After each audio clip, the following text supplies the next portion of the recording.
Pemain-pemain di Beri Liga 1 ini penampilannya memikat Patrick Kluivert. Tak mau bersantai-santai, asisten pelatih timnas Indonesia gercep lakukan terobosan. Kluivert dilarang ubah komposisi peninggalan Shin Tae-yong.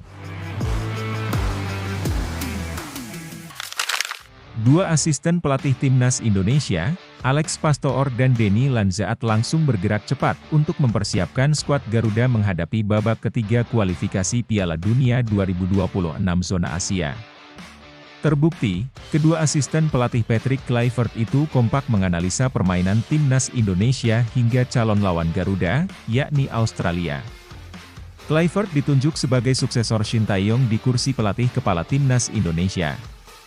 Pelatih berusia 48 tahun itu diikat kontrak hingga 2027 dengan opsi perpanjangan kontrak 2 tahun. Nantinya Kluivert akan dibantu oleh Pastoor dan Lanzaat yang menjadi asisten pelatih timnas Indonesia. Tugas yang akan mereka hadapi terbilang berat. Terlebih, mereka hanya punya waktu kurang lebih 2 bulan untuk memoles skuad Garuda. Seperti diketahui, timnas Indonesia akan menjalani 2 laga lanjutan grup C pada bulan Maret mendatang. Skuad Garuda bertandang ke markas Australia pada 20 Maret 2025, kemudian menjamu Bahrain 5 hari berselang. Nah, Pastoor dan Lanzaat terpantau mulai menganalisis pertandingan. Hal itu terlihat dari unggahan mereka di akun Instagram pribadinya masing-masing. Pastoor terpantau menganalisa pertandingan timnas Indonesia versus Arab Saudi. Sementara Lanzaat menganalisa laga Australia kontra Arab Saudi yang berujung imbang 0-0. Keduanya menyaksikan ulang pertandingan tersebut. Terlihat juga ada buku catatan beserta pena untuk menulis hal-hal penting dari analisanya. Satu hal yang pasti, ini menjadi sinyal positif bagi timnas Indonesia. Sebab, pasukan Kluivert sudah mulai tancap gas dengan menganalisis permainan timnas Indonesia beserta calon lawan yang akan dihadapinya nanti. Diharapkan, Kluivert bisa membawa timnas Indonesia mewujudkan mimpi melaju ke Piala Dunia 2026. Skuad Garuda punya peluang terbuka untuk lolos ke ajang tersebut. Sebab persaingan di grup C sangat kompetitif. Skuad Garuda sedang menempati posisi 3 dengan 6 poin, sama seperti Arab Saudi, Bahrain, dan Cina. Mereka terpaut 1 angka dari Australia yang ada di posisi 2, sementara Jepang nyaman di puncak dengan 16 poin. Nantinya, 2 tim yang finish teratas akan otomatis lolos ke Piala Dunia 2026. Sementara tim yang finish di posisi 3 dan 4 akan melanjutkan perjuangannya ke babak keempat. Pelatih timnas Indonesia, Patrick Kluivert, disarankan untuk tidak melakukan perubahan yang drastis terhadap kerangka skuad Garuda yang telah dibangun oleh Shin Tae-yong saat menghadapi lanjutan putaran ketiga kualifikasi Piala Dunia 2026 zona Asia. Pengamat sepak bola nasional, Muhammad Kusnaini, menjelaskan bahwa pekerjaan Patrick Kluivert sebagai pelatih timnas Indonesia memiliki durasi yang cukup panjang. Sebab, ia dikontrak PSSI dengan durasi 2 tahun plus opsi 2 tahun perpanjangan. Saya pikir, Patrick memahami tugasnya itu berlangsung selama 2 tahun plus 2. Jadi, dalam 2 tahun plus 2, mungkin bagi dia untuk melakukan perubahan, kata Kusnaini dikutip dari Nusantara TV. Namun, orang Indonesia memahaminya pada 4 laga ini harus lolos ke Piala Dunia. Atau paling tidak, bisa lolos ke putaran keempat. Nah ini yang harus disesuaikan dengan program kerja Patrick Kluivert dan para asistennya, imbuhnya. Menurut lelaki yang akrab disapa Bungkus itu, Patrick Kluivert sejatinya terlalu berisiko jika harus mengubah kerangka maupun gaya bermain timnas Indonesia. Sebab, yang harus dilakukan ialah mengembangkan permainan yang ada saat ini. Itu tak terlepas dari posisi skuad Merah Putih yang masih belum aman pada putaran ketiga kualifikasi Piala Dunia 2026 zona Asia. Saat ini, kata Bungkus, publik sudah menuntut hasil dari pelatih asal Belanda itu, alih-alih mempercayai proses. Jadi, okelah Patrick dan asistennya punya keinginan untuk mengembangkan permainan. Saya tidak menyebutnya mengubah, tetapi mengembangkan. Karena sebetulnya level permainan timnas sudah cukup bagus, ujar dia.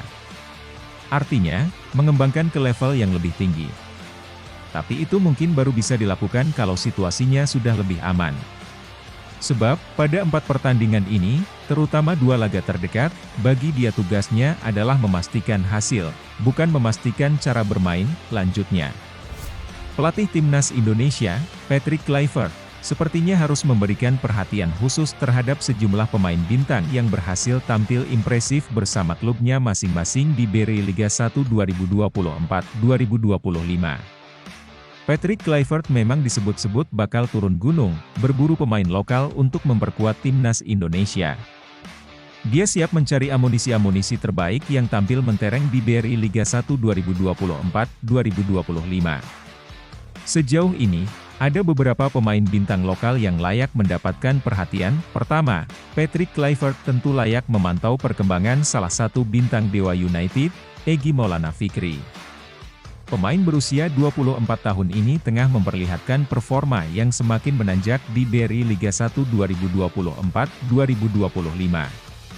Performa Egy bersama Dewa United semakin kinclong. Dari total 17 penampilannya bersama skuad Tangsel Warriors, Egy sejauh ini sudah berhasil menyumbangkan total 9 gol dan 2 assist untuk Dewa United. Jumlah ini membuatnya menjadi pemain lokal dengan koleksi gol tertinggi di BRI Liga 1 musim ini. Untuk saat ini, koleksi gol milik winger timnas Indonesia itu hanya kalah dari striker asing Persija Jakarta, Gustavo Almeida, yang sudah mencetak 11 gol. Kedua, pemain lainnya yang belakangan ini mulai mendapatkan menit bermain yang reguler di BRI Liga 1 2024-2025 ialah Ezra Walian. Bersama Persik Kediri, Ezra menjadi salah satu pemain yang sangat penting di lini depan. Ezra setidaknya sudah bermain sebanyak 18 kali alias tidak pernah absen pada musim ini. Dari semua penampilannya itu, hanya sekali saja dia tidak diturunkan Marcelo Rospide untuk bermain sebagai starter. Tentu Ezra punya kans untuk menggoda Kluivert. Sejauh ini, dia sudah mencetak 2 gol dan 3 assist. Latar belakangnya yang berasal dari Belanda tentu bisa memudahkan Ezra untuk memahami keinginan sang juru taktik. Selanjutnya, salah satu winger yang pernah mewarnai skuad timnas Indonesia di era Shin Tae-yong adalah Irfan Jaya. Ia juga patut mendapatkan atensi khusus dari Patrick Kluivert jika memantau perkembangan kompetisi BRI Liga 1 2024-2025. Sebab, pemain Bali United ini belakangan mulai tampil impresif bersama Serdadu Tridatu. 2 gol dari 3 pertandingan terakhir, membuat Irfan semakin dipercaya Stefano Cugurra untuk mengisi pos winger. Setidaknya, selama musim ini, Irfan sudah menghasilkan 4 gol dan 2 assist. Apabila performanya makin konsisten bersama Bali United, bukan tak mungkin Irfan akan kembali mendapatkan panggilan timnas Indonesia. Terakhir, catatan performa Stefano Lillipali memang sudah tak begitu impresif seperti musim lalu. Sebab, sejauh ini, pemain kelahiran Belanda itu baru bisa menyumbang 2 gol dan 4 assist untuk Borneo FC di BRI Liga 1 2024-2025, jika dibandingkan musim lalu, kontribusi ini memang tak begitu mentereng. Pasalnya, ketika itu pemain berusia 35 tahun ini bisa mencetak 11 gol dan 17 assist sepanjang musim. Namun, banyak yang tetap meyakini bahwa Stefano belum habis. Dia disebut-sebut bisa mendapatkan kesempatan baru di skuad timnas Indonesia asuhan Patrick Kluivert mengingat gaya bermain pelatih asal Belanda ini berbeda dengan gaya Shin Tae-yong yang mengandalkan ketahanan fisik.